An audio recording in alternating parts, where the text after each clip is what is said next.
Hai, jumpa lagi dengan saya Uni Nova di acara Made in Indonesia yang mengupas hal-hal terkait industri dalam negeri, baik ekonomi, politik, maupun sosial dan budaya.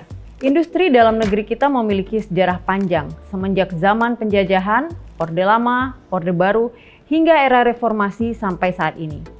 Kita pernah menjadi produsen gula nomor 2 di dunia pada zaman penjajahan Belanda. Mirisnya, sekarang malah sebaliknya. Kita adalah negara pengimpor gula terbesar secara global. Begitu juga kejayaan industri tekstil. Pada tahun 80 hingga 90-an, industri tekstil kita lagi jaya-jayanya, mendahului negara kawasan ASEAN bahkan Asia. Tapi naas seperti industri gula, dikala negara lain ikut bermain dan maju, Indonesia malah kalah bersaing dan mundur. Apa yang salah dengan negara kita ini?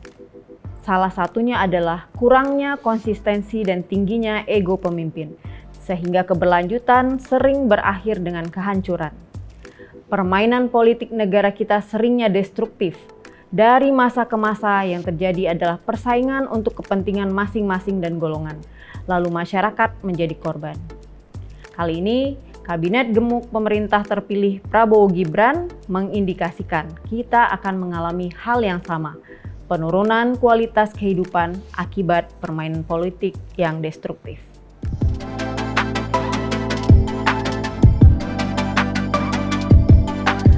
Kamis 19 September 2024 lalu, Dewan Perwakilan Rakyat atau DPR telah mengesahkan revisi Undang-Undang Nomor 39 Tahun 2008 tentang Kementerian Negara. Pasal 15 yang selama ini membatasi jumlah kementerian sebanyak 34 dirubah menjadi menyesuaikan kebutuhan pemerintah. Jika pemerintah terpilih memutuskan penambahan posisi menteri seperti desas-desus yang santer beredar, maka secara undang-undang diperbolehkan. Isu penambahan jumlah kursi menteri sebenarnya berembus sejak April lalu. Kala itu, tak berselang lama setelah ditetapkan sebagai presiden terpilih, Prabowo aktif merangkul banyak partai politik agar bergabung dengan koalisi. Bahkan partai rival seperti Nasdem, PKB, Perindo, P3, termasuk PKS yang selama ini kritis masuk berkoalisi dengan pemerintah Prabowo Gibran. Dan karena nggak ada makan siang yang gratis, ini sebuah konsekuensi yang semua politikus sadar bahwa koalisi gemuk butuh kabinet yang gemuk pula, bahkan mungkin obesitas. Dengan jumlah menteri 34 seperti saat ini saja, sudah banyak aturan-aturan yang tumpang tindih. Tarik-tarikan antar kementerian, nggak kebayang kalau ditambah lagi. Pengamat pro pemerintah berdalih, Indonesia terlalu luas, penduduknya sangat banyak, jadi kita butuh menteri yang lebih banyak. Really? Karakter Indonesia dari sisi sistem negara, kultur masyarakat, dan geografis, sepertinya kita tidak memerlukan banyak kementerian atau jabatan di tingkat pusat. Justru yang perlu ditambah adalah kantor dinas di tingkat wilayah. Karena kementerian tugasnya lebih administratif, hanya perlu mengawal regulasi.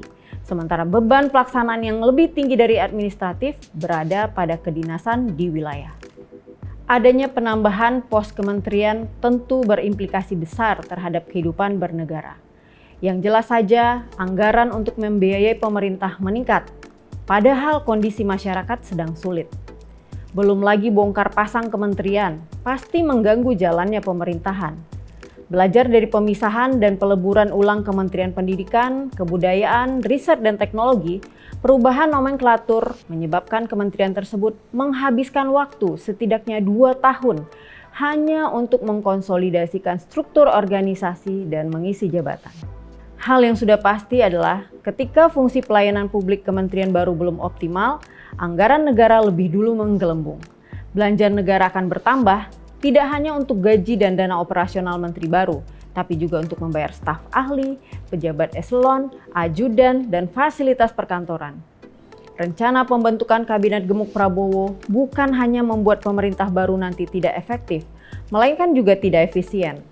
Sementara rakyat bertarung dengan inflasi, PHK, kenaikan pajak, iuran yang bermacam-macam, tapi anggaran pemerintah dihambur-hamburkan. Apakah ada negara dengan kabinet gemuk seperti Indonesia? Ada. Di antaranya India, Kongo, Uganda, Nigeria, dan Sudan Selatan. Sepertinya terjadi kemunduran ya di negara kita. Negara-negara dengan performa bagus justru memiliki kabinet yang ramping agar pemerintahan berjalan efektif dan efisien.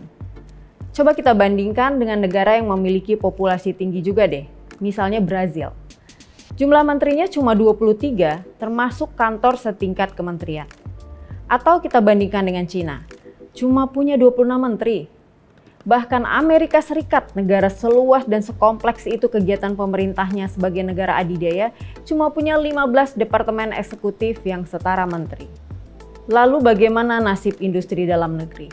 Tampaknya akan suram. Iklim usaha yang tidak kondusif ini akan direspon negatif oleh investor. Mereka pasti lebih memilih negara tetangga kita yang pemerintahannya lebih efektif dan efisien. Keribetan tidak perlu akibat bertambahnya birokrat juga pasti mempengaruhi proses perizinan. Kita yang tadinya bertekad menuju debirokratisasi untuk mempermudah perizinan di negara ini malah terjebak dalam kabinet gemuk, dan menurunnya dunia usaha akan berpengaruh terhadap pendapatan pajak. Sementara di sisi lain, kebutuhan negara untuk membayar pejabat meningkat.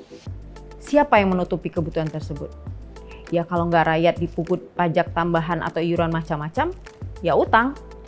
Kalangan menengah lagi yang ketambahan beban. Dalam logika sederhana, apa yang gemuk cenderung bergerak lebih lambat. Kabinet gemuk juga pasti demikian. Bukannya mempercepat, bisa jadi penambahan kementerian justru memperpanjang rantai birokrasi dan menambah beban operasional. Memang, pemerintah kerap kali mengumbar narasi bahwa semakin banyak tangan yang bekerja, semakin cepat pula pembangunan tercapai. Tapi jangan lupa, lebih banyak tangan juga berarti lebih banyak yang harus diatur. Lebih banyak kepentingan yang harus diselaraskan, dan lebih besar potensi terjadinya gesekan. Alih-alih ngegas, kabinet gemuk ini mungkin akan lebih sering terjebak dalam dinamika internal, menghambat gerak cepat yang diharapkan. Inilah harga yang harus kita bayar dari permainan politik destruktif ini. Kos yang mahal. Sementara hasil untuk rakyat dengan kos yang meningkat ini belum tentu memberikan manfaat. Malah dunia usaha terimbas negatif karena banyaknya pos kementerian akan membuat birokrasi semakin berbelit-belit, tarik-tarikan antar lembaga, dan kementerian yang semakin menjerat pengusaha di tengah ketidakpastian ekonomi. Saya teringat wawancara Mas Arsyad Rashid di Kick Andy. Beliau mengatakan bukan haus jabatan yang membuat beliau bertahan sebagai ketua Kadin sekalipun dikudeta, tapi menjaga marwah dan mematuhi ADART Kadin diperlukan untuk menjaga iklim usaha. Selalu ada kos besar yang ditimbulkan dari setiap pelanggaran, dan selalu yang membayar biaya itu adalah rakyat. Mereka yang menjadikan negara ini cara untuk menyelesaikan permasalahan dan kebutuhan masing-masing tampaknya pro terhadap pelanggaran-pelanggaran di wilayah abu-abu. Sebuah pelajaran penting dan berharga bagi kita rakyat Indonesia di tahun 2024 ini. Semoga rakyat Indonesia tersadar dan tidak jatuh pada kesalahan yang sama di masa yang akan datang. Kadang kalau dengar para politikus yang berebut jabatan dan kekuasaan ini berseloroh, Indonesia akan begitu-begitu saja siapapun pemimpinnya. Rasanya ingin membangunkan para founding fathers kita yang sudah berpulang untuk menampar muka para politikus ini, biar terbangun dari mimpi memberi sumbangsi pada negara padahal menghancurkan. Itulah realita yang kita hadapi. Semoga Pilkada serentak 2024 ini merubah keadaan menjadi lebih baik. Sampai jumpa di episode berikutnya. Ayo jadi produsen di negeri sendiri.